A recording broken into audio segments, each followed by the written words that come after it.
आज म अदुवा र लसुनको अचार बनाउन जाँदैछु। त्यो सबभन्दा पहिले मैले 3 रायो भुटे, त्यसपछि अब मिक्स गर्न जाँदैछु।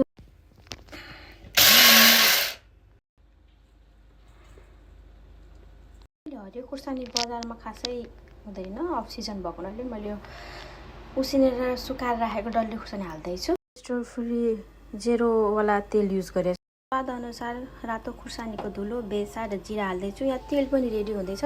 म बिस्तारै मिक्स। अब तेलको नुन पनि माथिबाट हाल्दिएपछि अब मजाले मोल्नु पर्यो। बिस्तारै चलाउनु, मजाले मसला घुल्नुपर्छ। सकभर हात भन्दा पनि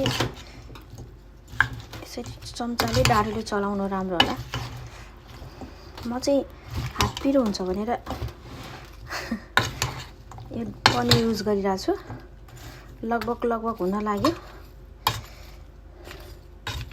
सिम्पल हुन्छ।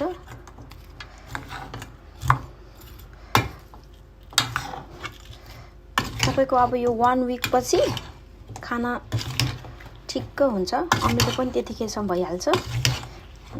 मैले अदुवालाई चाहिँ घाममा 1 दिन सुकाएको थिएँ। लसुन चाहिँ सुकाइन। यसरी लसुन र अदुवाको बनाएको। हजुरलाई पनि मनपर्छ भने हजुरहरू पनि बनाउनु होला। धन्यवाद।